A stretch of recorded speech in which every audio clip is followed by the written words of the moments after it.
Hey there! Today we're breaking down everything you need to know about student loans, what they are, how to get them, the different types available, and even some bonus Q&A. So stick around to the end to find out how you might even be able to eliminate some of them.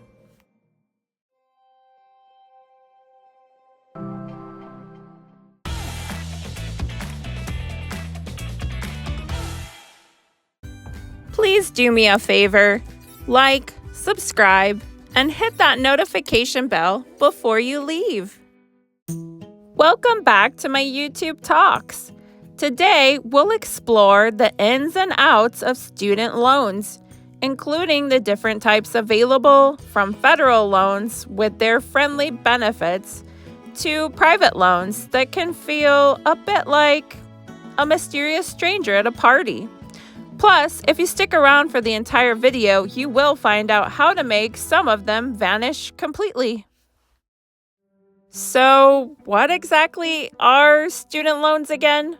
Well, think of them as the financial fairy godmother that allows you to go to college. But instead of a pumpkin carriage, you get a lifetime of payments instead. Oh, joy. Essentially, they're just borrowed money that you have to pay back with interest. Yeah, I said interest. That sneaky little thing that makes you pay more than you borrowed. Applying for student loans is as easy as pie. That is, if the pie was made of endless forms and paperwork. For federal loans, you'll need to fill out the FAFSA form. Yeah, say that 3 times fast. All you need to know is that it stands for Free Application for Federal Student Aid. And yep, you heard it, it's free, unlike your education. However, for private loans, you'll need to apply directly through the lender. So, student loans come in 2 flavors, federal and private. First, we will cover federal loans, and they are kind of like vanilla ice cream of the loan world. Standard, predictable, and backed by the government. They include direct subsidized, direct unsubsidized, plus loans, and direct consolidation loans. Each has its own features, benefits, and quirks, kind of like a box of chocolates, but instead of sweets, you get loans. So let's jump in. So first up, we start with direct subsidized loans. So who gets it? Well, these are for undergraduate students who demonstrate financial need. How it works? Well, the government pays the interest while you're in school, at least half time, during the grace period, that is, the 6 months after you leave school, and during any deferment periods. So it's kind of like having a financial fairy watching over you.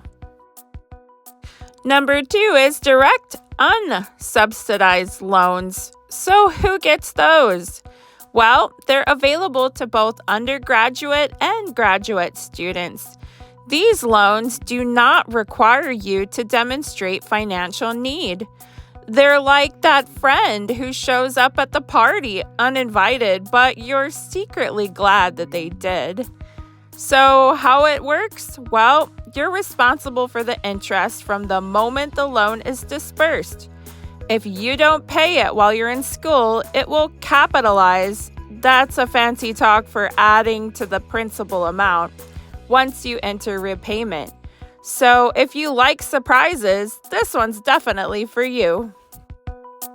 Next up, we have direct plus loans.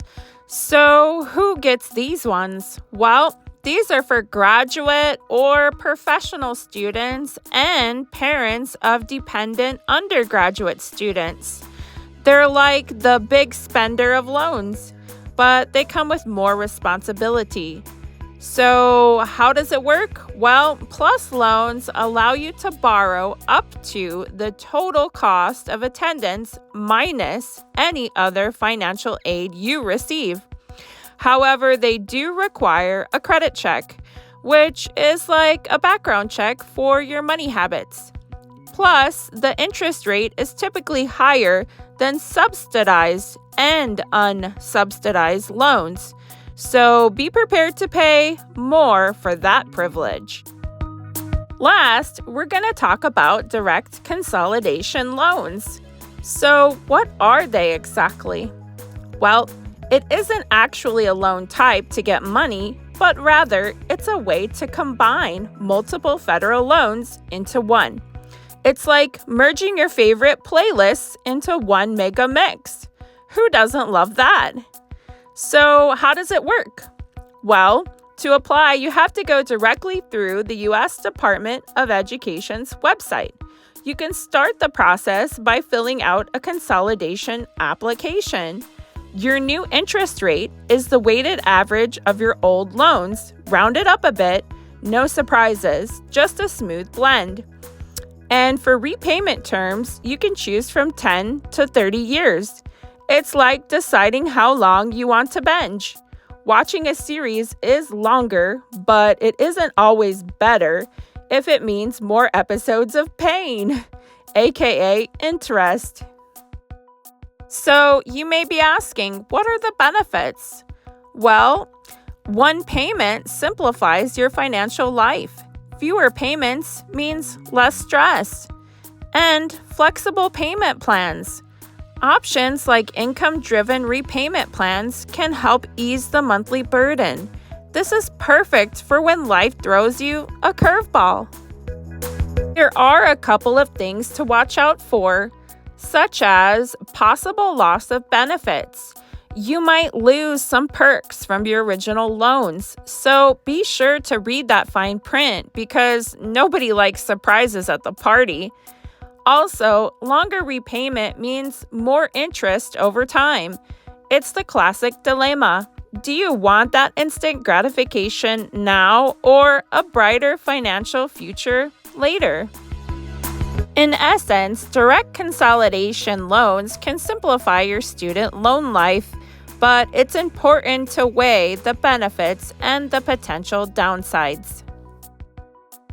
Federal loans offer various repayment plans, from the standard plan to income-driven plans, which adjust your payments based on your income, so you don't end up living on ramen noodles forever.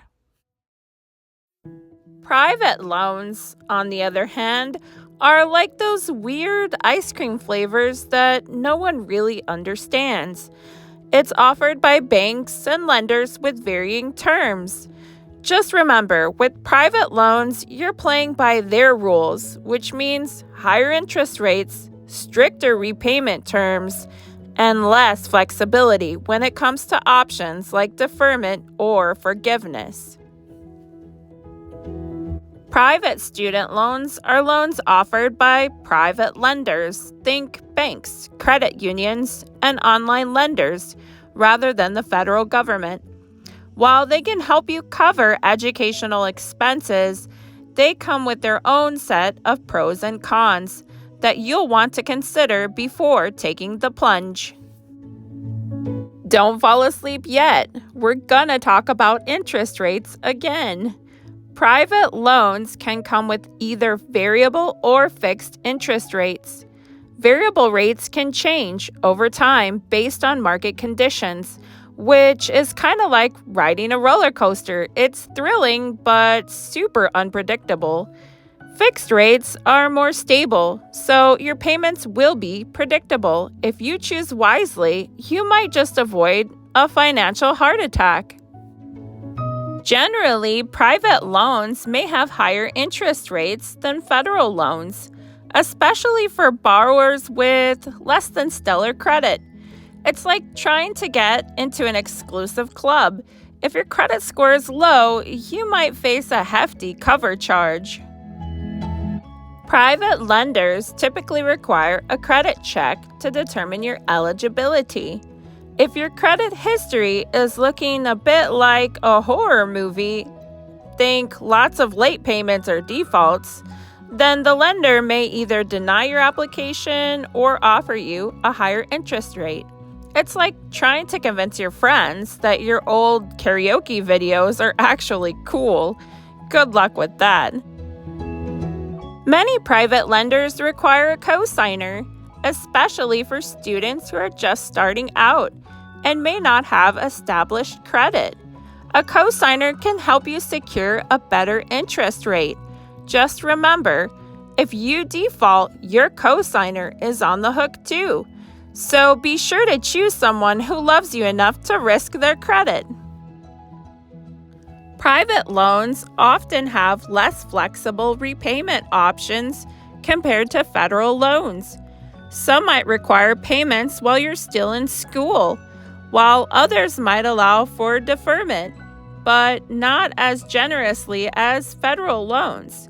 It's essential to read that fine print, as this is where surprises can sneak in like a cat at a dog show.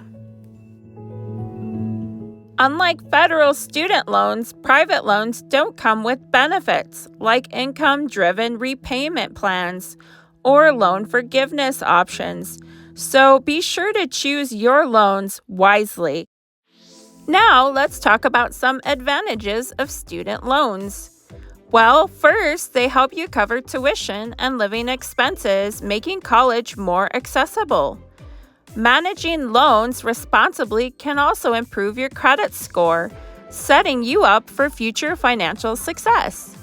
Many federal loans offer options like income-driven repayment plans, which can ease financial strain. And certain careers allow for loan forgiveness after meeting specific payment criteria, giving you a financial breather.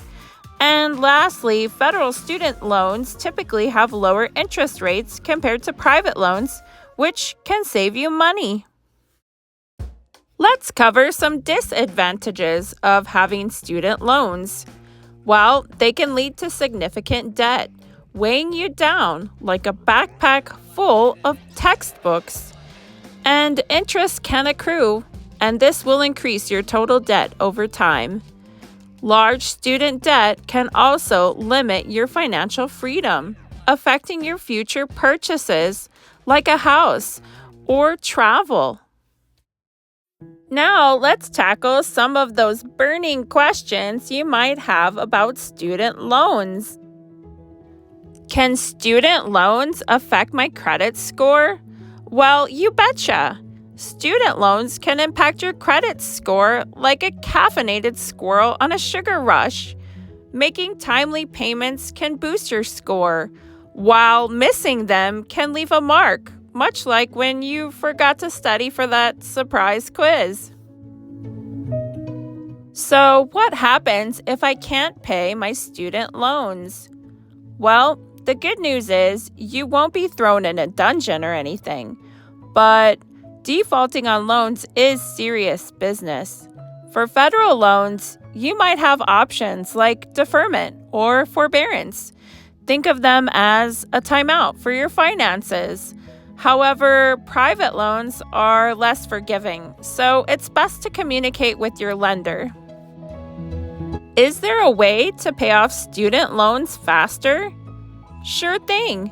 You can make extra payments when possible. Apply those windfalls like tax refunds, or consider refinancing for a lower interest rate. It's like finding loose change in your couch, but on a bigger scale. Now for the part you have been waiting for: how to make your loans vanish like a magician's rabbit. With federal student loans, there are several forgiveness programs. First up, there is Public Service Loan Forgiveness, also known as PSLF. If you work in public service for 10 years and make 120 qualifying payments, your remaining loan balance might just disappear.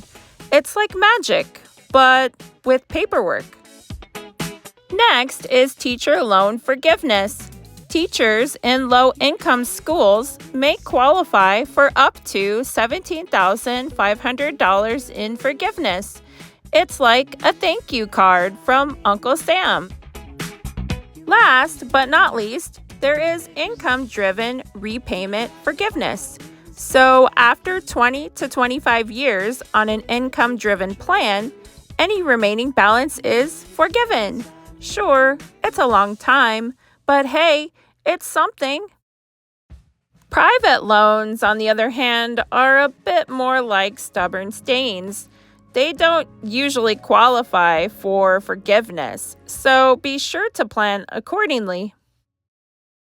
And there you have it, everything you need to know about student loans.